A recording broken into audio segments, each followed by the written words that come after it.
my channel. So today I'm going to be talking about every book that I've read so far this year, which is not as many books as some of the other people on the YouTubes, but I have 11 books to talk about, which I think is a good number. And also there is a independent bookstore in DC that's having a sale this weekend because I think they take a break every year. I'm not really sure, but they are having 20% off their entire store this weekend. So I also went a little bit book shopping, so I will insert the clips from me actually going shopping here. So I'll talk about the 11 books that I've read so far this year, do a quick little review, and then I will do a small book haul, and then yeah, that's it. So without further ado, let's just get right into it. I have all of the physical books here except one because I lent it to my friend Gabby.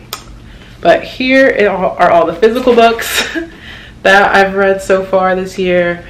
And then the rest of them are on my Kindle. So we'll start with the Kindle one since that's a little bit easier, and then we'll go to the physical ones. Actually, no, we're gonna do this in order that I read it. So let me get my phone so I can get my Goodreads. The first thing that I finished this year was So Happy For You by Celia Lasky. Yeah. So this one was about a woman who gets asked to be a bridesmaid to her like childhood best friend's wedding. Like she's like grown up with this girl and they've kind of grown apart, and it's like near future, so it's kind of this like semi-dystopian world where people like didn't want to get married anymore. People stopped getting married, so the government like started doing all these insane tax breaks and like stuff to get people to get married. And there's this app that like a dating app that people use, and women after the age, I think of 28 maybe, I can't remember exactly, but after a certain age women are considered like useless or like bad or whatever, like they're never gonna find someone. So like marriage is this like huge thing now. Like people like do like these crazy rituals and like it's just like weird. So anyway, she gets asked to be her friend's bridesmaid, and you basically are following her while she's getting asked to do a bunch of things that she just like doesn't want to do. And the friend that is getting married starts getting like acting weirder and weirder throughout the book, and it gets a little bit funky at the end. I really liked it. The only thing that annoyed me is that everyone was kind of always coming at the main character for not wanting to do stuff, but like validly not wanting to do stuff. Like they were asking her to do some things that I just would be like, you cannot peer pressure me into doing this, I'm so sorry. And so you kind of see her like evolve and like learn to open up to new ideas and stuff, but like also I didn't feel like she needed to that much because like I said, they were asking her to do a lot of things that like no. So I don't know, I was annoyed at the ending because it did do the whole villainous monologue thing that I know annoys a lot of people, and people ended up getting forgiven that I don't think should have gotten forgiven. I gave it 4 stars. So the next book that I read this year was The Wedding Date by Jasmine Guillory. I think that's how you say that. So it's very clear that this is a black woman, white man romance. And it's about this woman named Alexa. I'll read the back for a second because I've already forgotten a lot of the stuff that happened. Oh yeah, okay, so she gets stuck in an elevator with this guy Drew, who is a pediatric doctor, pediatric surgeon, something, whatever, pediatric surgeon. And she gets stuck in the elevator with him, and somehow or another she ends up deciding, like he convinces her to go to a wedding with him as his date. And you know, you're basically watching them like fall in love and pretend like they don't actually like each other, but they do. It's good for what it is. Like, don't go into this thinking you're gonna get something amazing. It's just a story. I gave it 3 stars. Okay, next thing I read this year was Daisy Hates by Jessa Hastings. Look at this cover, just gorgeous. Not as pretty as Magnolia Parks. That one is always going to be top tier cover in my eyes, but this one is also a close second. So this is the second book in the Magnolia Parks universe series, and it follows Daisy, who is the little sister of a very wealthy crime lord, and both her parents have died. He basically raises her, and you are following her love story to a character that had a significant presence in the first book, Magnolia Parks. So I read this one on both my Kindle and hard copy. I knew I wanted the hard copy. I'm going to get the hard copy of all of these books, even though they changed the covers for them, and I really don't like the new covers.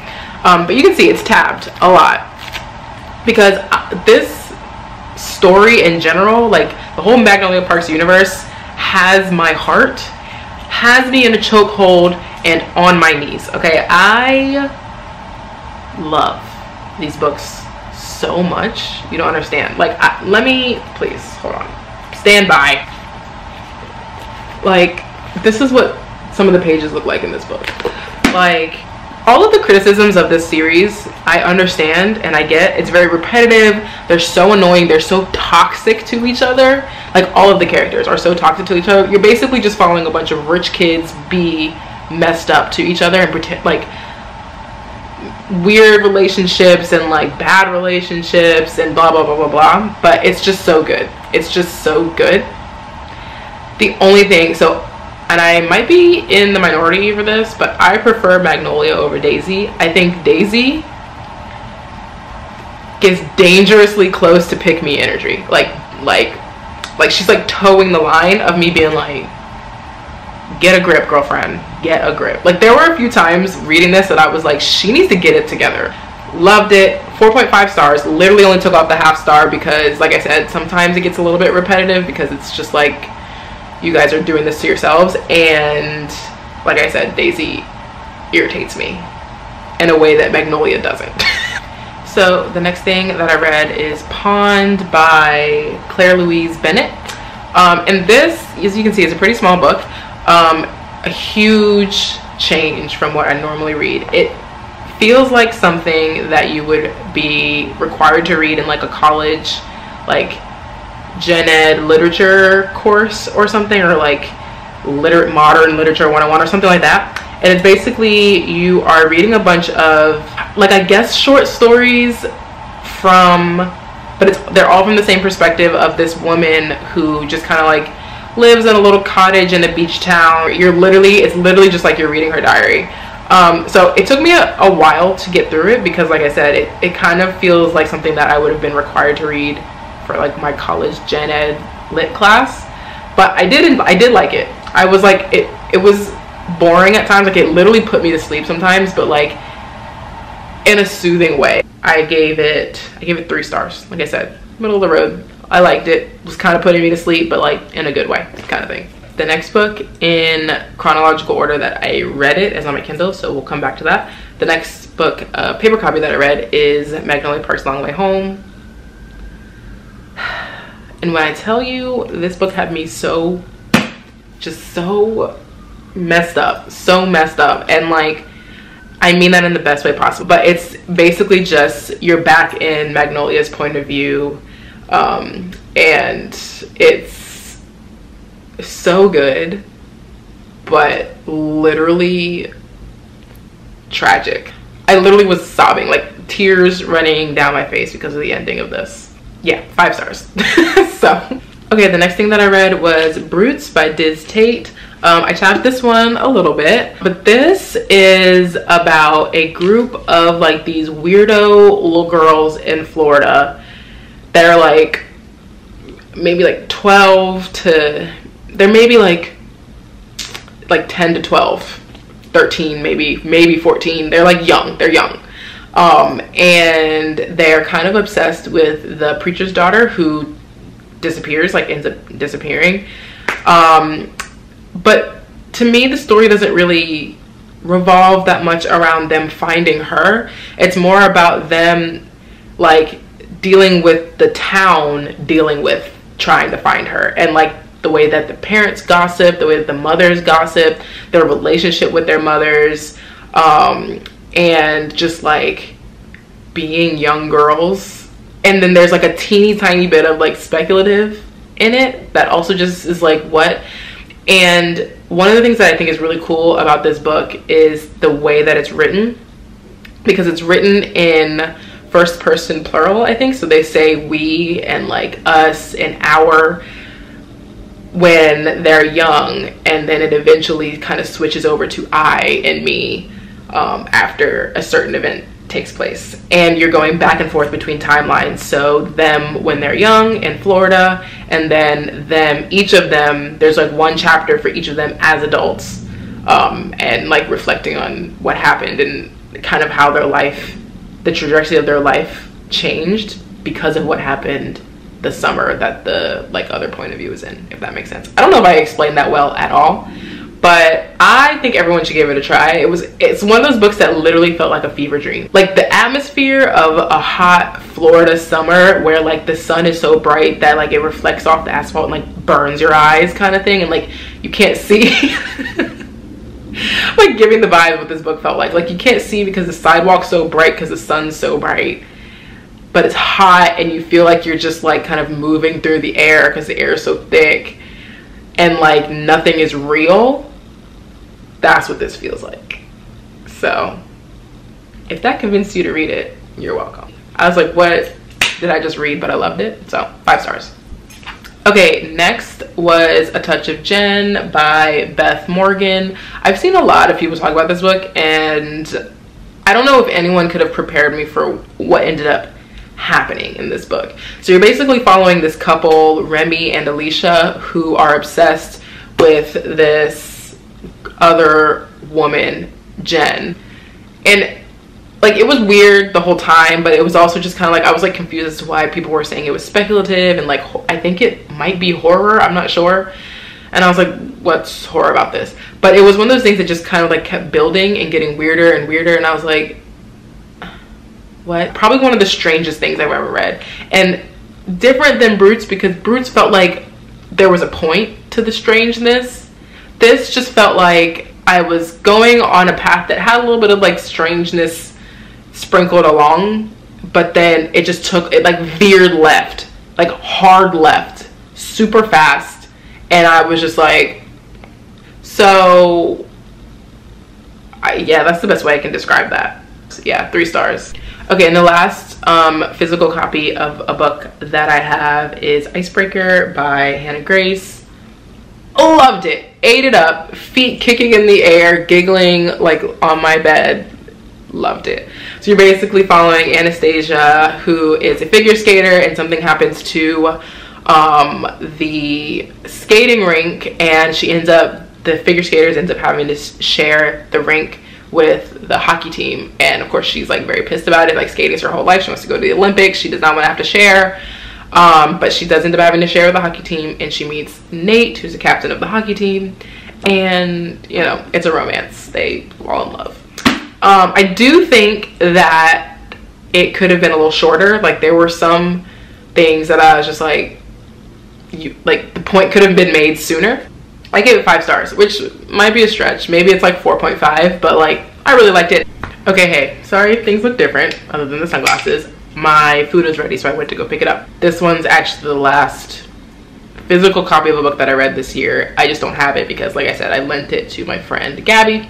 But it is Followers by Megan Angelo, and this is another kind of near future dystopian. Something happened around our time period now where everyone's data got leaked, and like publicly leaked, and now they're like, everyone posts everything online all the time in order to like there's like no secrets basically, and there's no such thing as phones anymore. Everyone has a device in their skin that like transmits social media in your mind, or like everything that your like smartphone can do like in your brain. So you can like close your eyes and like tell it to search the Grand Canyon, like literally whatever you want. And it's about this woman, Orla, who is lives in Constellation, California, where everybody's on TV all the time, or everyone's like being live streamed essentially all the time, and she's one of the network's like biggest stars, and she essentially is just like on camera all the time. Everyone's always watching her all the time, nonstop. And she's like in a marriage she doesn't like because it was set up by the network, and she's essentially finds out about her past and her mother's past, and you are essentially following her learning about what happened before. I think they call it the spill, before the spill, where everyone's data got leaked, and where she comes from and why things are the way they are now. And so you're kind of following two timelines. So you're following Orla in the like dystopian timeline, and you're following Floss and, oh, I'm sorry, I've been naming it. Orla is in the like 2015, 2016 timeline. Marlo is in the dystopian timeline. She's the one that's like famous on the network or with everything. But you're following both of them into these two different timelines, and then you see essentially how they connect. It was more about Marlo's essentially finding out who she is, and who she wants to be, than it was like the dystopian world that she lives in. So I didn't hate it, but it didn't exactly do what I wanted it to do. So I gave it 3 stars. And I also thought the ending was a little bit abrupt. I literally just have a big bowl of fries. All I ordered was fries. So the last 2 books that I've read this year, I've read both of them on my Kindle, and they're books 2 and 3. Yeah, 2 and 3 in a series. And those are, sorry, I get the names mixed up because they're all so similar. Glint and Gleam in the Plated Prisoner series. So I basically got tricked into reading this because I thought I was reading a King Midas retelling, which it is, but it's also just a lot more than that, like a lot more than that. And there's Fae involved. I'm not really a Fae kind of girl, but this one has me in the chokehold. I can't even really talk about these books that much because it'll spoil things. It's a King Midas retelling where his gold-touched favored and is the main character. So she's literally gold, and you're following her through just the politics of this kingdom where Fae have been driven out a long time ago, but some people still have powers, and those people are the monarchs. And yeah, I can't say much else, but look up some stuff on TikTok, you'll see.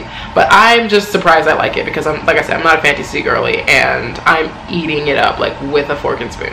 Anyway, those are the books that I've read so far this year. Now let's skip forward to let's skip forward to the book haul.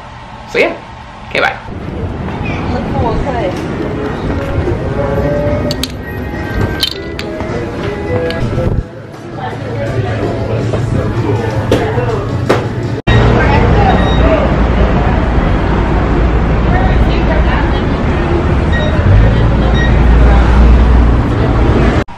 Hey guys, it's the next day, and I went to the bookstore that was having the sale that I mentioned in the previous clips.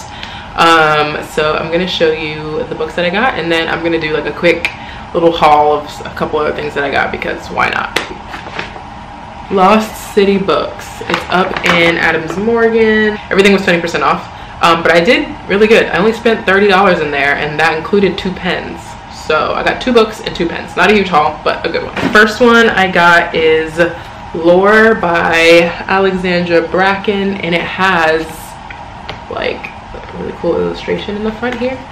And I think it has like a bonus scene in it too. But this is actually YA, which I don't really like YA that much anymore, but the premise of this sounds so cool. It's like Greek gods have to be on Earth as mortals, but then they also have to like kill each other, and there's like a hunt every year that they have to do in order to stay gods, and if you kill someone else's like lineage, you become a god or something. So this is like main character Lore, who his family got murdered in the last hunt, and so she kind of like wants revenge on the guy who did it and who is now also a god, and she is gonna team up with Athena. And then the other book that I got is something I've never heard of, which is Bride of the Tornado. And look at the cover.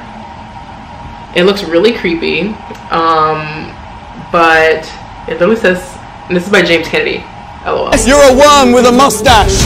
This is gonna be like probably the first thriller, or not thriller, the first horror that I like ever read, because it says it's a mind-bending horror thriller about a small town engulfed in a mysterious plague of tornadoes every generation. So I'm like scared because I'm not a horror person at all, but like the premise sounded too good for me to leave it. So those are the only 2 books that I got. Also got 2 pens, so just 2 Zebra Sarasa Click pens, and they're 0.4, and I got a green one and a purple one. And then I decided to go up to Friendship Heights because I wanted to go to Michael's because I wanted some black ribbon for my hair, but of course they didn't have any that I liked. But I did look in Marshall's, and let me tell you, the Marshall's up in Friendship Heights has some good stuff right now. I was shocked. So let me show you what I got. The reason why I say I was shocked is because the like TJ Maxx's and Marshall's in DC, there's only like a few of them, but they never really have that great of stuff to me when I go. But this one was on point. I got these shoes, they're flats, and ballet flats because I don't have brown shoes for fall winter, and they're by Nautica, and they're cute. And I at first was just like not on the whole ballet flats vibe trend, but then the more I see it, the more I'm like, okay, I don't hate it. And also I realize it's like, even though it's a trend right now, it's something that's probably just always going to be acceptable to wear, and I'm trying to make my wardrobe a little bit more timeless. And then the last thing I got to add to my fall wardrobe is a sweater by the brand Cyrus, like this. I'm like here for the stripes. It's just like kind of funny how like classics are the trend right now. Classic items, timeless items are the trend right now, because it's making me want to buy all of it because it's on trend, but I'm also trying to not be like a trendy girl anymore. Like obviously some trends I like, but like I need to make sure I'm buying stuff that I can wear for years and years and years. So it's kind of nice that timeless things are kind of on trend right now. But either way, this is something that I can wear to work, and I can wear it open, I can wear it closed as like a cardigan, I can wear it as a sweater. So it's just cute, and it's really soft. Like this is like clearly a very like well-made sweater. The knit is really nice, and it says here on the tag Cyrus knits, it says it's $89. Originally it was $89. I don't know if you can see. And at Marshall's it was $24.99. So, and that's it for this video. So thank you guys so much for watching. I will keep you updated on the next few books that I read. I have to read 9 more by the end of the year, so we gotta get it on and popping. But I will do a wrap up at the end of the year of all the books that I've read since now. I feel like I don't need to do another wrap up of all the books, but I'll do all the ones that I've read since now. And yeah, that's it. Thanks for watching. Like, subscribe, comment if you feel like it, and I'll see you in the next one. Okay.